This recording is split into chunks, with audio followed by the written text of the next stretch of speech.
کی خواہش پر سینے کے بال صاف کرنا. اگر کسی کی بیوی اس کے سینے کے بالوں کو یا جسم کے دوسری جگہ کے بالوں کو پسند نہ کرتی ہو تو کیا وہ انہیں ہمیشہ کے لیے کٹوا سکتا ہے یا نہیں؟ محمد شاہد کانپور سے.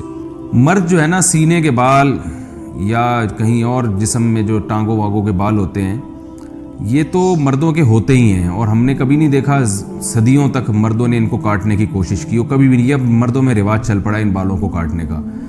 تو اس کی زیادہ تر وجوہات تو ہوتی ہیں جو جن میں نسوانیت ہوتی ہے نا، وہ یہ بالوں کو کاٹتے ہیں، ورنہ مرد تو نہیں کاٹتے یہ بال. تو ہمیشہ سے رکھتے ہی آئے ہیں. جو اللہ نے قدرتی طور پہ مردوں کو سینے پہ بال دیے ہیں یا ٹانگوں پہ بال دیے ہیں، تو وہ خواتین کی طرح وہ بھی شروع ہو گئے ہیں آج کل بالوں کو صاف کرنا.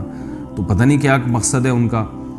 بعض مرد یہ کہتے ہیں کہ ہمارے سینے کے بال اتنے زیادہ بڑے ہو جاتے ہیں کہ اس میں پسینہ جم جاتا ہے، بدبو آتی ہے، تو بھائی روز نہا لیا کرو. لیکن بہرحال ان بالوں کے کاٹنے یا نہ کاٹنے کے بارے میں ہمارے پاس شریعت میں کوئی واضح حدیث یا قرآن کی آیت موجود نہیں ہے. اتنی بات ہے کہ تغییر خلق اللہ کی تخلیق کو بگاڑنا یہ حرام ہے.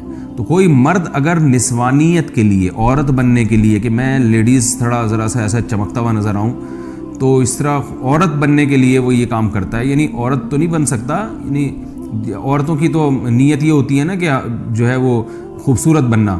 تو مرد اگر یہ کام خوبصورتی کے لیے کر رہا ہے کہ میں دیکھنے میں عورت جیسا نظر آؤں، خوبصورتی سے مراد نسوانیت والی خوبصورتی، تو پھر تو یہ بالکل حرام ہے.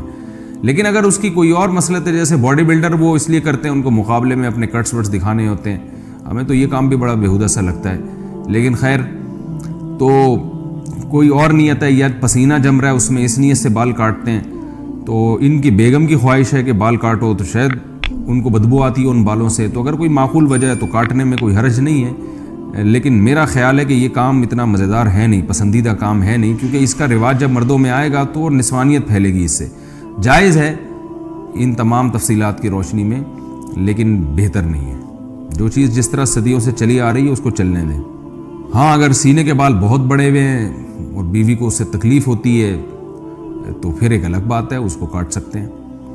بیوی کو طلاق. اور دوسری بات یہ بھی ہے کہ ہمیشہ کے لیے، تو بھائی ہمیشہ کے لیے تو کیا پتہ آپ کی بیگم کا انتقال ہو جائے، اللہ نہ کرے، اللہ ان کو زندگی دے، پھر آپ کو دوسری شادی کرنے کی ضرورت پیش آئے، تو پھر وہ نئی والی بیوی آئے، اس کو بال، وہ کہے کہ بھائی مردوں کے تو بال ہوتے ہیں جسم پہ، آپ کے تو بال ہی نہیں ہے، مجھے تو ایسا آدمی چاہیے جو جس میں بال والا بندہ چاہیے، اور آپ فارغ البال ہو گئے. تو ہمیشہ کے لیے نہ کاٹیں، میرا خیال ہے اس کو جو ہے وہ ایک آپشن رکھیں. اب آپ کی بیگم کہیں گی کہ کیا میں مر جاؤں گی، آپ نے یہ سمجھا ہوا ہے کہ میں مر جاؤں گی، تو آپ بتائیں کہ جو ہے مجھے امید ہے تم نہیں مرو گی، لیکن جیسے میں بھی تو مر سکتا ہوں نا، تو تم بیوہ ہو سکتی ہو، تو ایسا الٹا بھی تو ہو سکتا ہے نا. تو آپ ان سے کہیں کہ 50% میرے مرنے کے امکان ہے، 50% تمہارے مرنے کے. بلکہ اور احتیاط میں یوں کہیں کہ بیگم 75% میرے مرنے کے امکان ہے، کیونکہ میں نے زیادہ تر عورتیں بیوہ ہوتے دیکھی ہیں، مردوں کی بیویاں کی رپورٹ مرنے کی ذرا کمی ہے. تو آپ کہیں کہ 75% میرے مرنے کا امکان ہے، 25% تمہارا امکان ہے.